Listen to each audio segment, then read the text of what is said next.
right. Awesome. Yay. Here we are. Cool. So we'll get up and running here in a minute. But yeah. All right. Here we go. All right, you guys, thank you so much for jumping in, whether you're here watching live or you're going to be watching later on the replay. Thank you so much for being here. Welcome to our Cash-Based Practice Owners interview series, where I'm talking to people all over the country who are doing different things, non-traditional healthcare, which is awesome. So today we have our special guest, Josh, that I have known since earlier this year, and he's doing awesome, amazing things. And we'll definitely get into that. But thank you so much for being here. Thank you. I appreciate it. Thanks for having me. Yeah, absolutely. So cool. And we got one viewer this morning, which is amazing. Hey, Travis. Nice. That's pretty good for 9:30 for me in the middle of the week. So. Right. Awesome. Cool.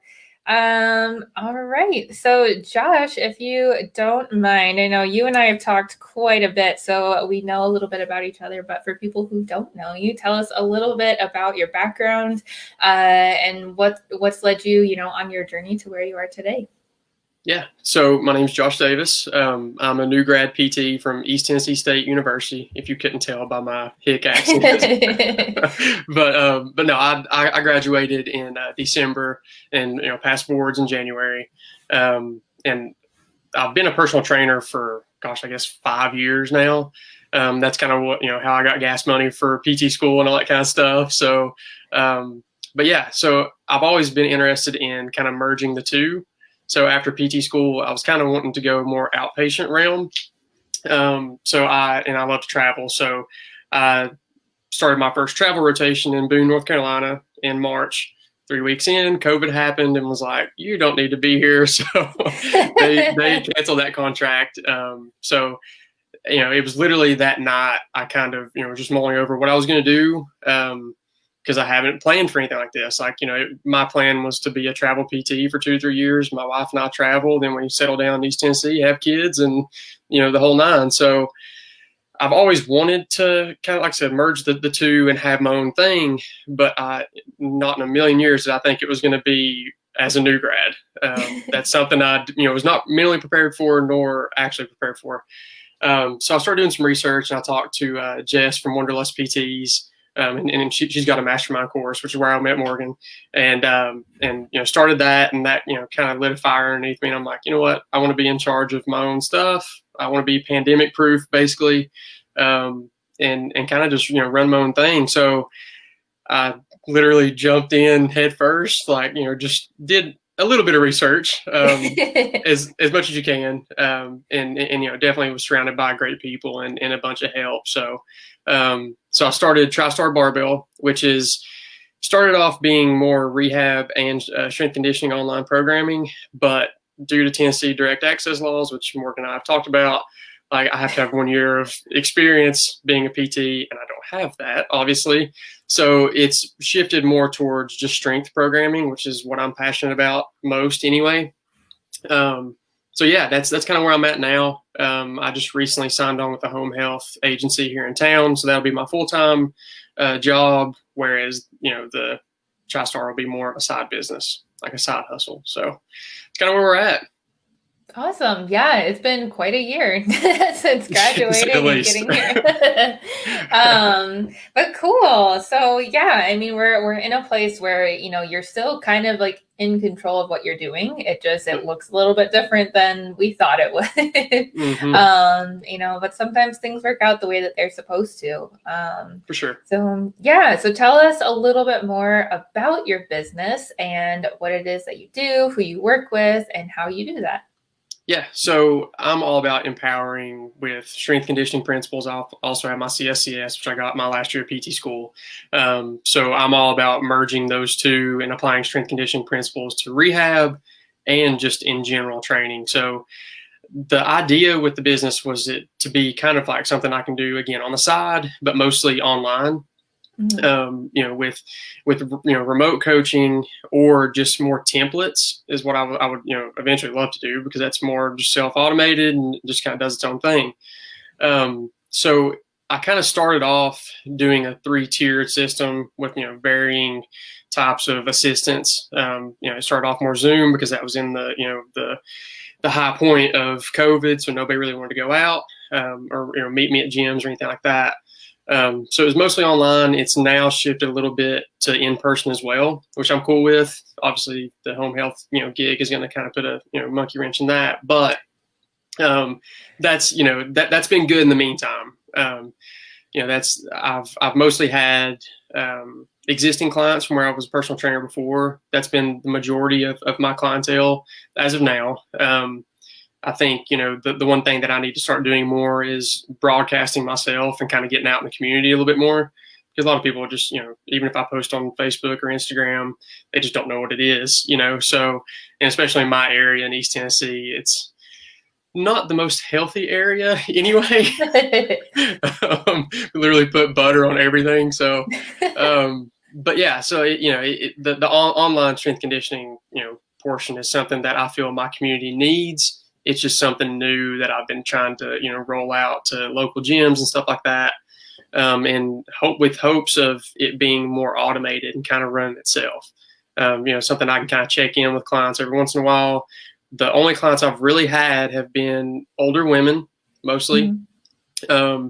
And I kind of convey and I advertise in the same sense in that I love strength training and those principles. And the objective, if you're working with me, is to get strong and get strong for life. Now, granted, there's a bunch of stuff that goes along with that, just general well-being and health and wellness. But I also like covering habit training and habit tracking, recovery, track sleep, that sort of thing. That's something I've really enjoyed. That I feel like in my rotations in PT school, it's hard, general outpatient. That's, not necessarily a meal, but you see a lot of people, pretty often. You just can't check those boxes efficiently. And I think that's something that, the online space that is invaluable. I mean, you can constantly check in with people. Granted, you need to set barriers of when people can contact you. That's something I learned pretty quick. Or, you'll be getting constant texts and emails, but no, I mean, that's kind of, TriStar in a nutshell. I'm starting to really trying to do more programs that people can buy that are just like, one shot, just purchase this, you run it, and I'm not really involved as much. So yeah, that's kind of where I'm at right now. That's awesome. Thank you so much for sharing all of that. Yeah. I think it's really cool to see that, there's a kind of like the traditional path in healthcare, like a typical physical therapy job. And then there are a lot of people that are in this group that I've interviewed in this group that, take it from like kind of a traditional setting to non-traditional just because it's cash. But then there are a lot of other things that you can do as well. There are a lot of people who are very like fitness oriented. So you can start doing like strength and conditioning training, fitness coaching, health coaching, whatever it is. Just because you are a therapist, it doesn't mean that you can't, like pursue your passions and the things that you're interested in. So that's awesome. That's really cool. And like we have found, there's a lot less restrictions on doing strength and conditioning. Yes, for sure. 100%. It's kind of Wild West there. I know. And there are so many people who bring this question up, like in different Facebook groups. It's like, well, we're doctors and we're so restricted by this, like you guys watching. So like Josh and I, and Josh, you can probably explain this a little bit better, but like earlier this year, like Josh was really focusing on like more doing like PT stuff, still kind of like strength, like athletes focused, but more PT. And so we were trying to figure out like how he could do this. If he lost his job, how is he supposed to get experience, And so he like has the courage to make his own business, but then the state board is like, no, you need 1 year of experience. And it's like, well, I'm trying. Like, what am I supposed to do? Right. Yeah. So like, tell us a little bit more about like that kind of like mini journey and how you came to the conclusion to just be like, whatever, I'm doing strength and conditioning. Yeah, it was more of it. I mean, it was relatively easy pivot, I guess, is the best way of looking at it. Yeah. Because I already had both of those pillars, built into my business model, what I was going to offer. But the thing that I found is, and I'm not a lawyer by any means, so don't take take this with a grain of salt. But from what I found is, even if someone has injuries, if you're a personal trainer, people hurt. I mean, it's very rare that you get somebody as a client that's like, you know what, I just want to get strong, or lose a couple pounds and nothing hurts. I've never had any injuries. So to say that there's such that these two polar opposites, you got PT and strength conditioning, there's always that middle area, and I think majority of the time it's always in the middle. So and I treat just like I train, so it's hard for me to distinguish between PT, what I feel PT is, and strength conditioning. So after really diving pretty deep into the practice act and what I can and cannot do, and talking to a bunch of other PTs and strength coaches as well, is I just kind of I found my risk profile in my head. So if it's somebody that I know around here that I personally know, like for instance, I've got 2 clients that are my wife's like best friends. Chances are, let's be honest, they're probably not going to sue me. You know what I mean? So like, yeah, if in the other thing too is, and this is what I had one PT tell me, is that if you're good to the patient and you're doing right by them, you're not going to probably be sued. Chances are, and so long as that you're safe and you're acting within your own right. So once I decided that I'm not a big fan of dealing with insurances, which I'm sure most are the same way. Yeah. And to be honest, I'm not a big fan of dealing with doctors either. And that's nothing again. I'm sure there's great on both sides. But I like being in control of my own client, my patient. And I don't like necessarily being told that I've got X amount of visits to get X thing done. So I'm more on the end of do what's best for the person, and then tailor the program accordingly. So sorry, I know I'm bouncing like all the way around the question, but yeah. So like once I found that out with the Practice Act, I just really pivoted hard towards strength conditioning. And to be honest, that's kind of more of a passion project anyway. Where I'm passionate about physical therapy. Don't get me wrong, but I just literally can't really do it right now. I mean, I could go get a referral or something, but I just feel like that's a bunch of headache that I just don't feel like dealing with right now. I would rather just stick one dimensional strength conditioning, and if somebody's got like low back pain, which more than likely they probably do, or whatever, like I'm still going to give the similar exercises that I was doing if I was doing PT. So I just treat the same way, and I've got some legal documents and waivers that just basically says this is not physical therapy. And it's obviously a lot more in depth than that. But so long as that the client and I are both in agreement that this is not PT, we may be doing exercises that you've done in PT if you've been there before. Chances are probably not, because I like doing loaded carries, that type of thing, and I most time in PT clinics there's no dumbbells over 10 pounds, so let alone a barbell. So it doesn't really look like PT anyway. My treatments, in the traditional sense, and I kind of pride myself on being non-traditional as a therapist anyway. So I don't know, that line gets blurred very easily for me between strength coach and PT. Yeah.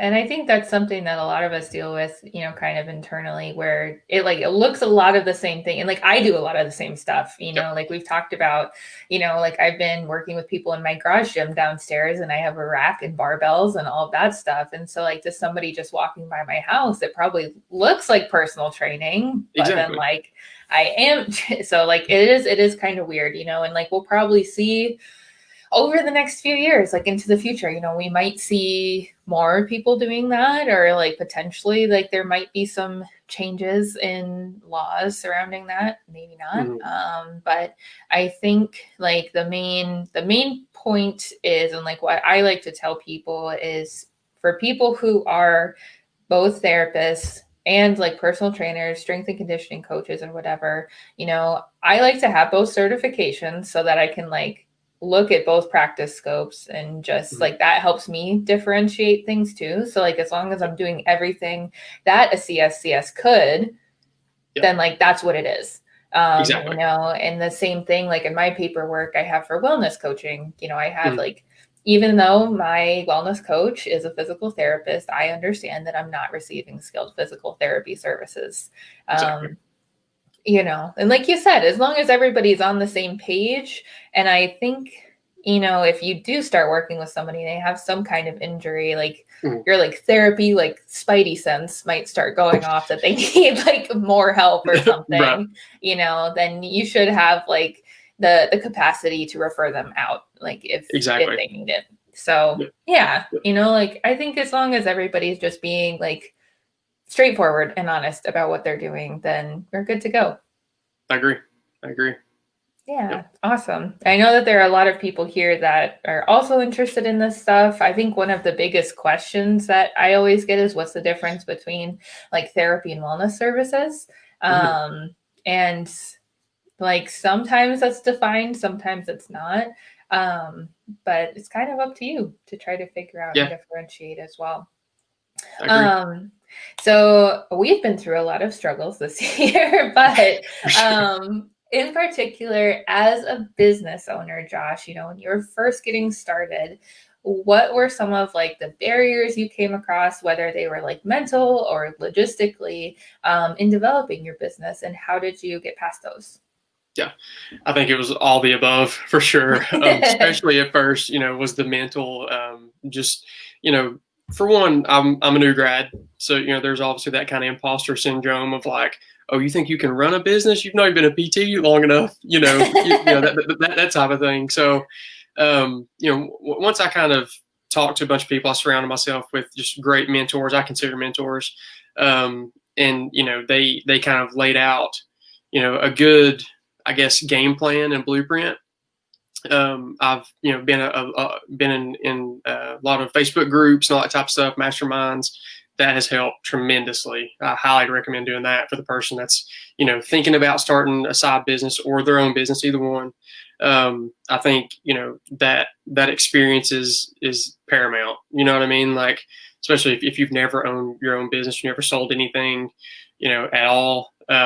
So that was the big thing, is just kind of gaining the confidence in myself, that I could do this, and that I'm gonna have to learn as I go anyway, and kind of just see what happens.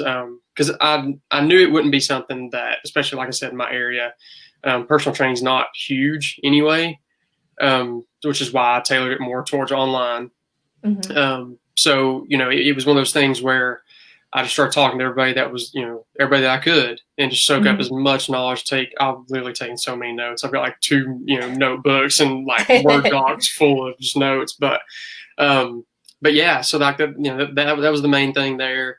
And then educating myself on just how to, do you go sole proprietorship? Do you go LLC?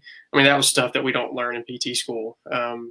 And rightfully so. I mean, there's only so much they can fit into the curriculum, and that's not tested on the board. So, that's kind of where it's drawn the line. But you just got to educate yourself, especially if you're strongly considering it. Actually, I say if you're considering it at all, if that kind of gets you fired up, thinking that you want to start your own kind of passion project on the side, just soak up as much knowledge as you can. And sometimes you just have to find it and just look for it. I spent forever trying to find waiver forms and like stuff like that, and it's tough.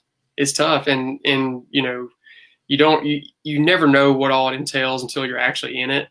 Um, and I mean, it was a bit more, but it wasn't so much so that like I was wanting to, wave the white flag and abandon ship. I mean, I was just like, all right, I need to figure out more of this. And I'm a very driven individual anyway. So once I put my mind to something, it's going to happen, as long as I can help it. So yeah. And then, logistically, the online space was pretty tough. I've never built a website in my life. Besides, like, was it like MySpace? No, it wasn't MySpace. Anyway, there was like something way back in the day, like middle school, I was using, where you could like make your own page or whatever. But anyway, like that was my experience there. So I had to kind of teach myself how to what platform to use. I use Squarespace, and it's pretty basic, but I had to figure that out. I had to figure out like email campaigns. I mean, there was a lot going on. So I think it's all in what you want to make it. For me personally, I just want it to be efficient, and that leaves me the least amount of back end work as possible. that leads to more, automated services that you got to learn. So that's other kind of tough part too. But yeah, Yeah, like you didn't think that you would also be getting a computer science degree. exactly, literally. Yeah, pretty much. I'm like, yeah, I didn't think I'd be worried about like building the logo, picking colors, Yeah. like, shoo, it's quite a bit. But that brings me to another thing that I meant to mention Mhm. earlier is I originally wanted to cater towards CrossFit athletes, just because there are a bunch of gyms in my area, and I've seen that as an opportunity. Well, I do CrossFit type workouts, but I don't go to CrossFit classes.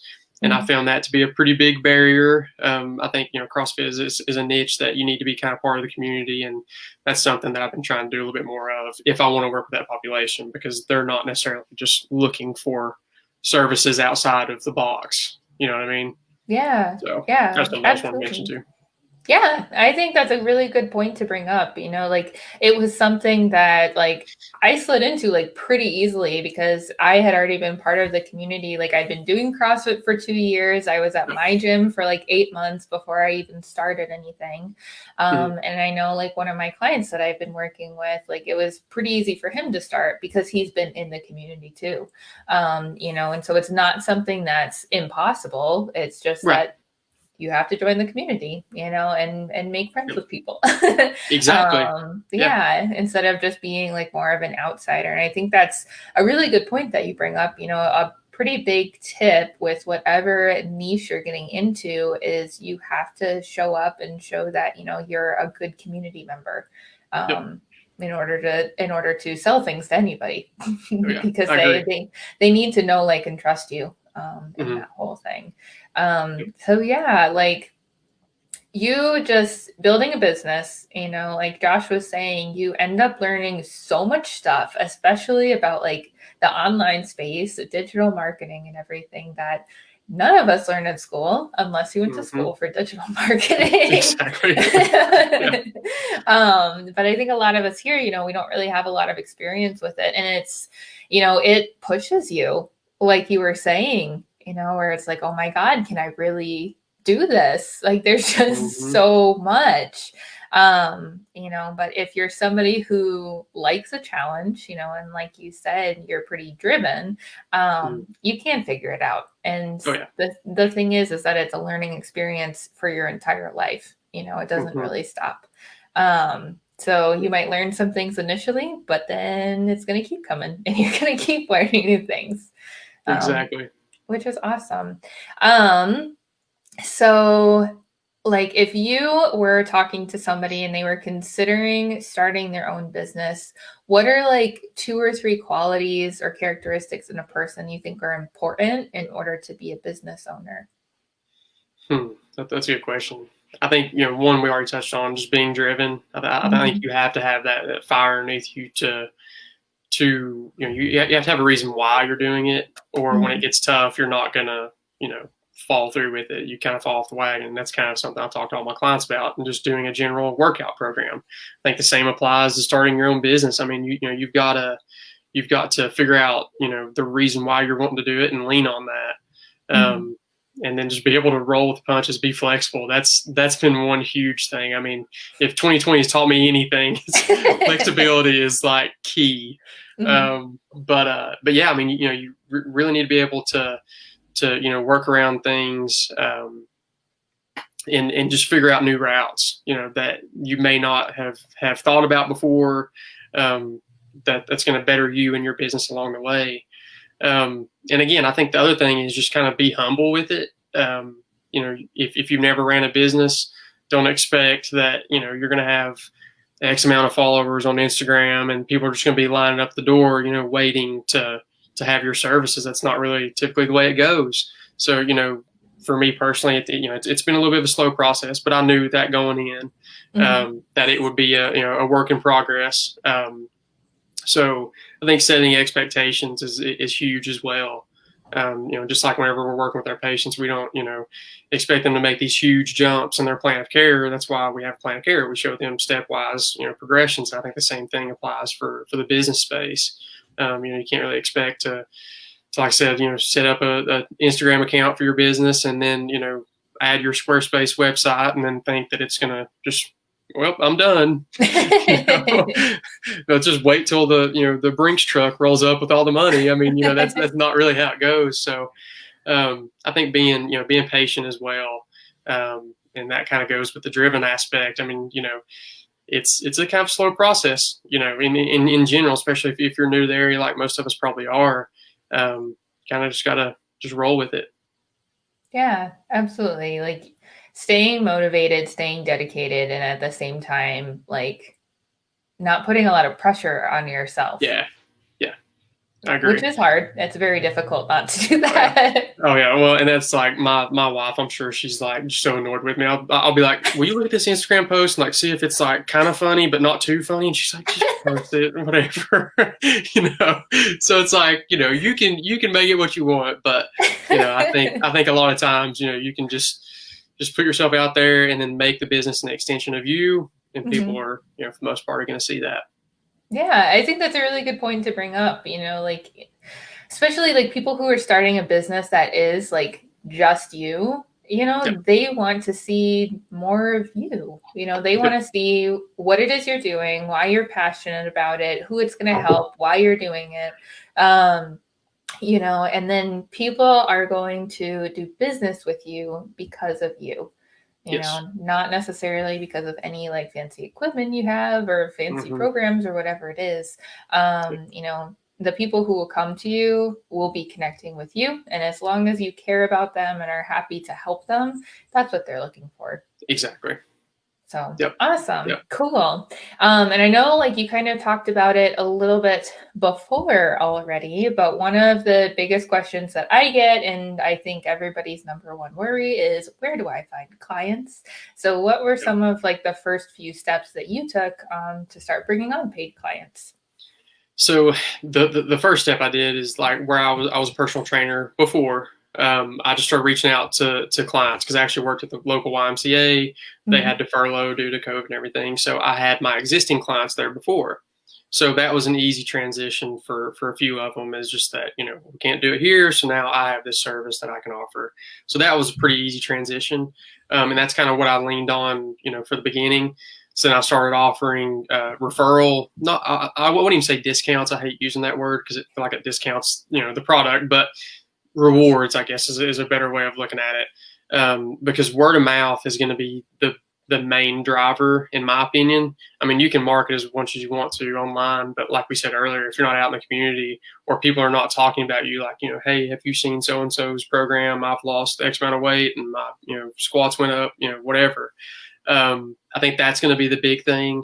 So just getting out there. And I think it's easy to get bogged down in the online stuff. Like I said earlier, with like Instagram posts and stuff, it's not going to generate as much business as you would think, especially on like, for instance, like on Facebook, I've got like however many friends on there. Like if anybody sends me a friend request, I'm like, yep, that's fine. You know what I mean? So like in my head, I'm like, I've got X amount of friends on Facebook. This is going to be awesome. I'll just be able to send it out to everybody and they're going to see it. And surely I'll get like, 5 or 10 or whatever. Even then it's just not, very engaging because it's not super personal. You know what I mean? Like it's one of those things where, they can just see it and they just keep scrolling. So I think having strong calls to action within, if you are going to post online, which you should still, I'm not saying don't do that, but, I think there's got to be levels of different posts that you can do to make it more engaging and not just look like an ad, if that makes sense. Because I think a lot of times people are just kind of turned off by that and they just, they feel like you're just strictly selling something and they're not interested. So they keep going. So I think, also, kind of showing off some testimonials and stuff like that. I think that's huge. That social proof aspect of it as well is big. And if you can do that in person at a gym, like, I don't really know how that would look because I'm not really in that space. But, if you got like a wall of fame or something, you know what I mean? Like put up PRs or whatever. That's one way of doing it as well. If you're if you're like a PT/strength coach in a box or something, you could easily do that. So that's another way that you could do it. But I mean, I think again, getting out in the community is going to be the main driver and just kind of just talking to people. Yeah, absolutely. And I think like you bring up a really good point with reaching out to people you've worked with before. Yep. I think a lot of us don't really think about that. When you're first getting started, it's like, where am I Hmm. going to find like all these new people to work with? Yep. And honestly, that can be a really great place to start is, reaching out to people that you've already built a relationship with, and they've already paid you Yep. before. It's a lot easier to sell to these people because they want to be with you. Yep. And so that can be a really good way to get started. Hmm. And, neither of us are saying poach patients from your current job. That's a bad idea. Yeah. Don't do that. Don't do that. Yeah, not a good idea. Unless you were just like going on a campaign to burn every single bridge you have, probably don't. Not a good idea. Yeah. Like some workplaces with PTs that I've talked to, other therapists I've talked to, their supervisors actively tell them like, please advertise to our discharged patients. But that's a conversation to have with your employer because some employers really do not want you to do that. Hmm. So yeah, but like, like if you've done personal training for people before, if you worked with people privately before in some capacity, or, like if you have like, I myself have worked with patients in clinic before that I had a really good relationship with, and I was comfortable, like being friends with them outside of the clinic, Yep. and it's a year later, maybe reach out to them, like Yeah. people like that. Right. And that's all fine and good, but no poaching, please. Yeah. Oh yeah, I agree. Well, and I think the other thing too is like if you're in a clinic that is more, I guess, progressive in a sense. I Mm-hmm. mean, just if you're a strength coach as well and you're interested in doing, personal training as well, that's a plus that you've got over, some of your colleagues in that, you have an ability to offer a service that is going to get you even more, the clinic, even more clients. You go up to the, director and say, hey, I'm looking to do this, maybe would this be an option? To maybe add in some, after somebody's discharged, you just kind of follow up with a wellness program. You could say, I'm wanting, would this be an option for us? And I could lead that. Mm-hmm. Because, obviously in my vast experience of being a PT, um, Yep. I think that, personally from the outside kind of looking in with that is, I mean, you're just showing your amount of value that you can bring to the company. And that's something that I feel that PT can kind of transition towards is adding in that aspect. I know I was at a clinic in Arizona for one of my rotations, and that's what they would do is they would have, PT as soon as you're discharged, if you were interested, they offered like, wellness programs for, at some point it could be, a first 3 visits are a discount because you're with the company, and then you just kind of roll on out and, it just continues the progress from there. Yeah, absolutely. Like, don't be as close-minded as some Yeah. some institutions are, like Yep. Josh said, if you're open-minded and you show that to like the people that you're working with and also show that like you're being innovative and trying to just like do what's best for everybody, Yep. that'll set a really positive tone for everybody Agree. working together. For sure. Awesome. Cool. So, getting kind of down to the last couple of questions. If somebody came to you and was like, hey, Josh, I'm thinking about starting my own practice or like my own like training business, but I'm not really sure. What advice would you give them to like help them figure out if they should start their own business? Yeah, and that's funny you say that because I actually had a buddy from PT school that he was, he's tired of the, the not cash base. He wants to do cash base. He's tired of the insurance model, and he was like, how's your business been going? Like I'm kind of thinking about doing it, and I said, you know, well, do you know what all entails? And he's like, no, that's kind of what I was, looking for. So I think reaching out to somebody that has direct experience with it is going to be huge. Mhm. But because once I started kind of going over what we talked about today, talking about it took me X amount of days to do a website. It took me, this, and this. I had to wait on, an LLC to get, finalized. I had to, consult some lawyers. I mean, there's a lot of back end stuff that people, may not think about. So I think, having your platform is great, Morgan, that you can kind of let people know like, hey, this is what all it entails, that you can reach out to people and get information kind of before you get in too deep and, you're up to here and like money sunk into the business and, you don't have the, the caseload or patients or clients to show for it. So I think just, again, starting off, reaching out, which I think is great with, with what you have going on in the group and, kind of just seeing if, you could even kind of test the waters in a sense. Like I know I had a buddy that is a CrossFitter, and I sent out like I made a program that was essentially what I was running, and I sent it to him, and he kind of beta tested it. And like I said, I've known him forever, so he was a buddy of mine.